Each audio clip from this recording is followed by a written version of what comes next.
because we really need to take a look in the mirror and hold ourselves accountable. Because your loved ones, see, out comes the wagging finger. Your loved ones will 9 times out of 10, because they love you, they will support your excuses. You know, if you sit back and say you feel bad, or like, I'm actually touching my stomach right now, touching my gut because it's big. And right. So it's funny, the subconscious shit that we do. We're like, yeah, I feel bad. I don't feel good. I know I could be putting in a better effort. But if I go, I feel so bad about being overweight or whatever. Listen, every time in the past, like with my previous marriage or whatever, my husband would, you know, he would support me and he would help me and it'd be like, it's okay, babe. Like, I love you as you are. Da, da, da, da. Phil, it's a little more truthful. He's just a little more truthful. And again, when you know the universe sending you a damn message, it comes to you in multiple channels, not just one.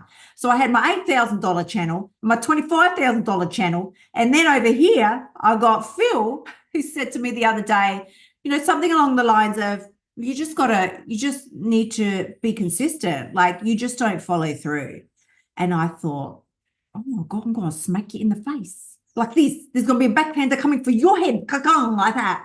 Because I thought, how dare you tell me how to follow through? So normally if someone says that to you all up in your face, your ego would rise to the surface like an angry demon, right? Ooh, how dare you tell me I don't follow through? And then rather than look at that and analyze the information and go, is there a shred or a thread of truth in this? Your ego would be like, well, how about you? And we just push what we don't want to look at right back out there. It's something on there so that so that I could walk away and just go, tell me I don't follow through on all my shit. I am the queen of follow through. And now I'm going to journal on how much I'm a fucking queen of following through. I am great.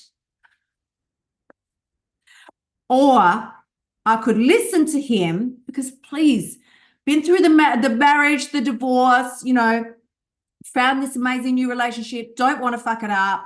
Learn your lessons, Kylie. So I took it on board. Just let it sit there.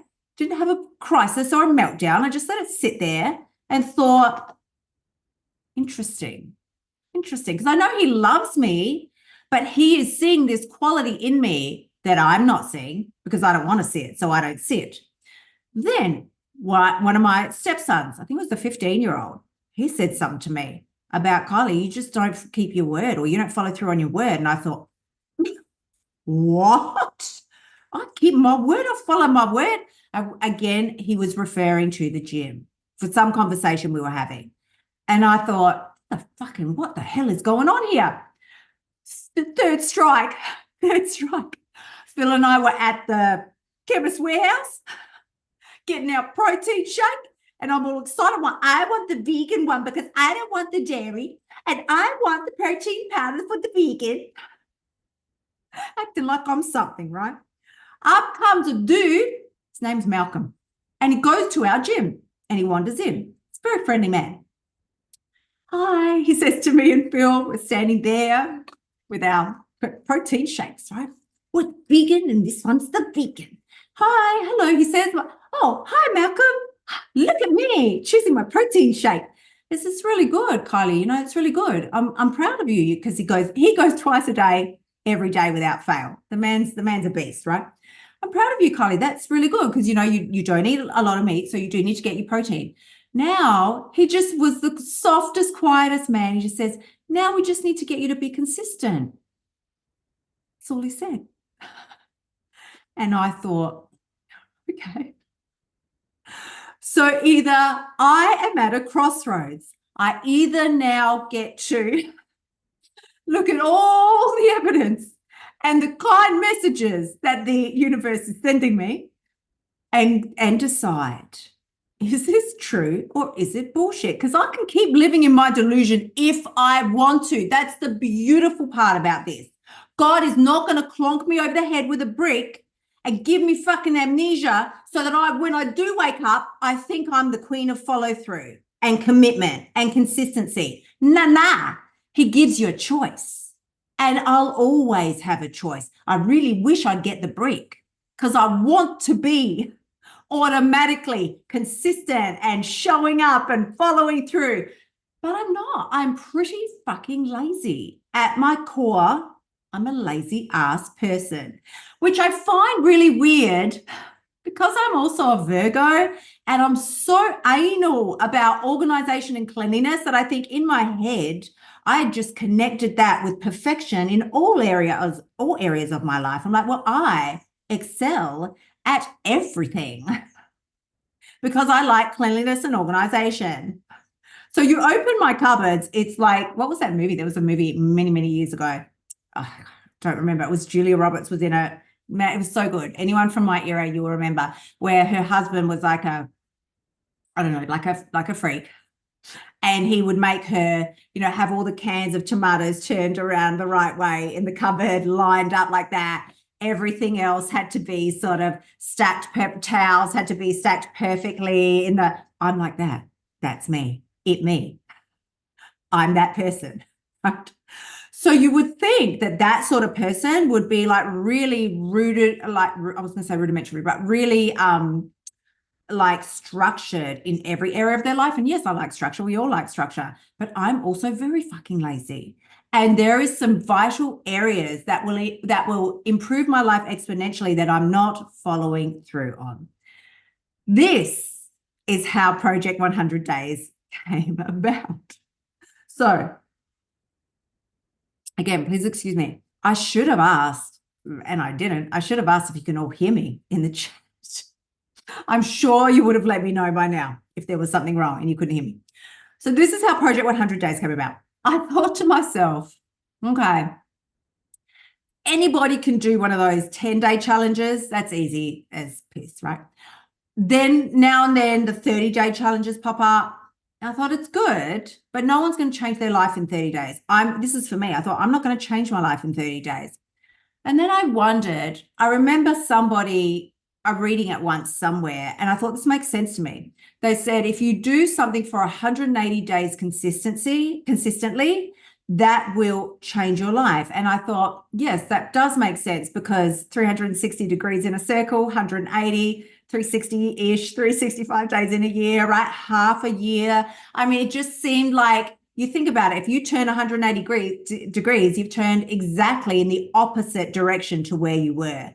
So I could have done 180 days, but I thought, let me just start with 100. I'd rather break it into 3 segments. I'm going to do 100. Now, what does that look like? I thought there's going to be certain parameters or certain goals and markers that I need to hit every day for 100 days, because the underlying vibe was, if I can do these, 3, 5 things consistently with no excuses for 100 days, how different would my life be at the end of that time? It's more a question of curiosity than anything else. And it was also really starting with my weight program. I thought, if I stick to this fucking shit, you see, right, from the language that I don't want to do, if I stick to this for 100 days, what would be possible? Would I see a difference? Maybe I won't. And then I'll be able to say to myself, well, Kylie, you did it. You gave it a good hard crack. You did 100 days. Absolutely nothing changed. In fact, you're fatter. So decide whether you want to keep going or not. You can, maybe you will, maybe you won't, doesn't matter, right? But I can decide then. But until then, I need to do it consistently, properly, all in, not half-assed, not some days in and some days not. I just need to do it. So I started yesterday randomly. I don't know why the fuck I thought that was a good idea either.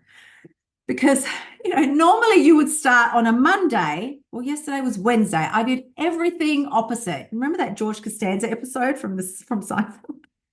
Who did everything opposite? That's what I did. I did everything opposite to what I would normally do. If you're going to start anything new, you would always start on a Monday.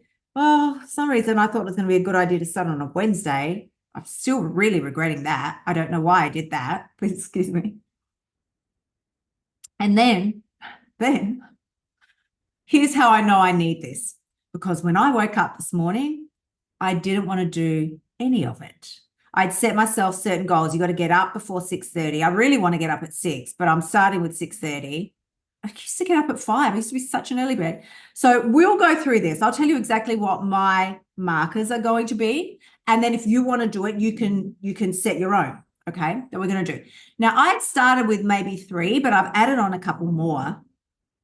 Or have they gone? I'll just pull up my notes here. I will continue to add to them as things come to me. But to start with, I just put the dot points.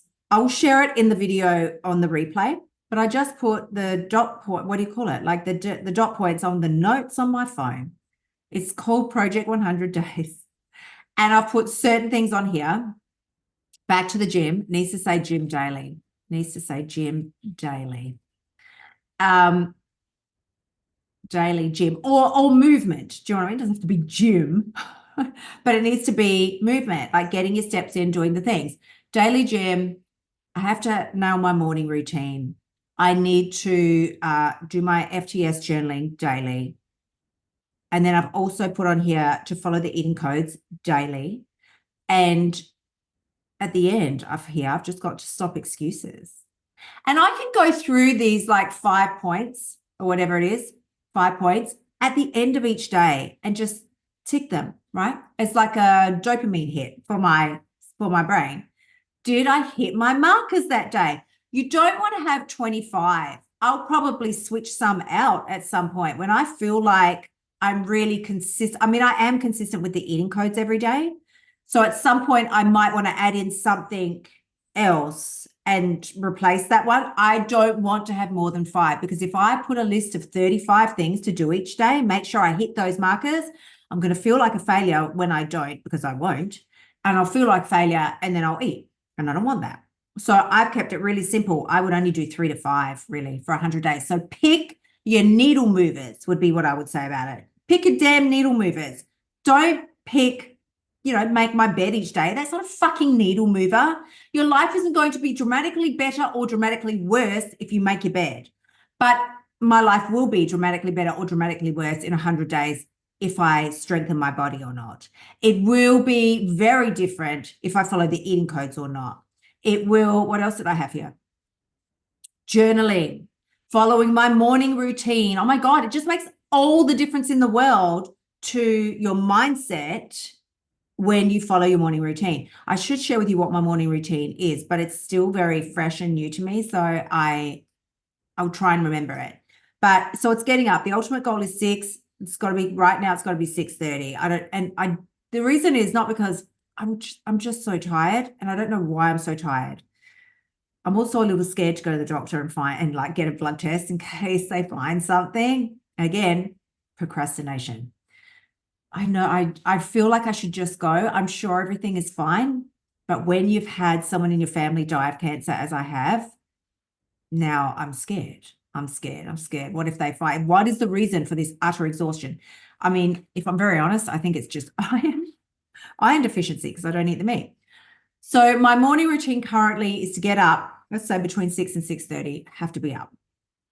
I always drink lemon water. I'm not writing the lemon water down on a list or anything of shit I must do as part of my morning routine because it just is there every day. I drink a liter of lemon water first thing, and then I'll refill this 2 to 3 more times through the day. That's my water consumption hit each day. So there's that. There's the 6:30 get up. There's lemon water. I do my vitamins and whatever and my green tea. Then it's always going to be, I need to do this is not in order ranking of importance. I need to do stretching every day because I'm wound up like a spring. I wish Apple would stop doing that. I'm wound, all my muscles are wound up like a spring and it doesn't feel good. I just walk and something will hurt. So I know stretching will actually impact that in a very positive way because it only takes me 2 or 3 days of doing it to feel better. And then when I feel better, I stop doing it. Just how fucked up that is. I start feeling better in 2 or 3 days of stretching. And so because I feel better, I stop stretching. She's right. And I wait till shit starts hurting again. Oh, I need to stretch. So stretching is now becoming part of my non-negotiable morning routine. Also, journaling. I have just like a cute little, I like everything to match. So I have a cute little journaling thing that I got from Officeworks. I don't know what you all have got overseas, but Officeworks. And I use this as part of my FTS exercises to write out every day how I want my life to be. Now, you can journal any way that you like, and I've tried it all. But I'm going to tell you and share my experience. Nothing feels as good as this new journaling style that I've implemented. Nothing. Reason being, I don't want to relive my shit from yesterday. I already lived it once. I don't want to journal about it again. If I need to say sorry or repent for something or apologize or fix something, I'll do it. But I don't want to journal about it for 2 hours. My journaling is about my future self, and I journal how I want things to be, not how they are now. And let me give you the example. So yesterday, oh, that's not yesterday. Okay, hold on. Here we go. Yesterday, Project 100 Days. Okay. I always start with, I am so happy and grateful now that. And then I write, I write as if I am recounting something that has already happened. Joe Dispenza calls this creating a future memory. So it's a manifestation technique, which is going to be one of the new courses coming up inside of here. How to manifest your weight loss. Oh my God. Girls, I've been trying all these new techniques and they work. I'm not shitting you. They work. So that's coming up. I'm just going to get the very best ones and I'll put them all, just condense them down. There'll probably be 3 to 5 techniques and you can choose what you like, but already the sleep tracks are coming. They're going to blow your mind. So Joe Dispenza calls this, Dr. Joe Dispenza, I should call him, calls this celebrating a future memory. So I write down in my journal things that have not happened yet, but I get excited about them as if they have. I'm like, oh my gosh, Lord, thank you so much that whatever has happened. I'm so happy and grateful now that, and then I'll write, I'm so happy and grateful now that I'm fully healthy and I feel incredible in my body. And oh my God, I got on the bathroom scale this morning and I've lost 1.5 kilos. I can hardly believe this is true, but it really, really is. Can you see how excited I'm getting? I have given myself goosebumps and I could cry.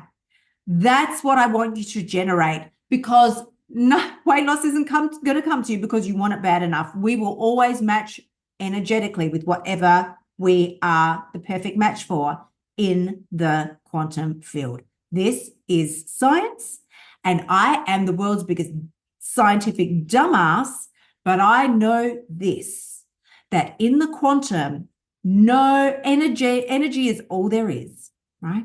Energy doesn't care how pretty you are, how tall you are, how overweight you are, or how skinny you are. Doesn't give a shit. All it's going to do is, like a magnet, is attract itself to like attracts like. If you are feeling down, depressed, why me? This will never happen for me. It always works for everybody else, but never for me. You're just going to attract the energy. That's a low vibrational energy. And you're going to match with the energy of bullshit behavior, excuses, binging. I'll start tomorrow. And you live down there. And that's crap. If you can purposely start to raise your vibration, actively start raising it, then the more you do this, so my goal is to do this morning and night. Currently, I'm only doing it in the morning because I'm really tired at night. But there you are with the excuses. So the goal will be, okay, fine. If I know I'm really tired at night, I'm going to need to do it earlier in the evening. I might even want to do it as a 4 p.m. activity. I do it in my morning and then I might do it in the late afternoon, right? But what I'm not going to do is skip it because I'm tired. I don't want to. I ran out of time. Like, no. I chose watching Netflix over making time for this. That's what would actually be the truth. Thank you so much for tuning in. Remember to shimmy your butt over to KyliePax.com and join me inside of After Scale so that you can stop emotional eating and start losing your weight now. You'll also find helpful notes and resources inside my past podcasts that will help you lose the weight without the BS. I'll see you next week.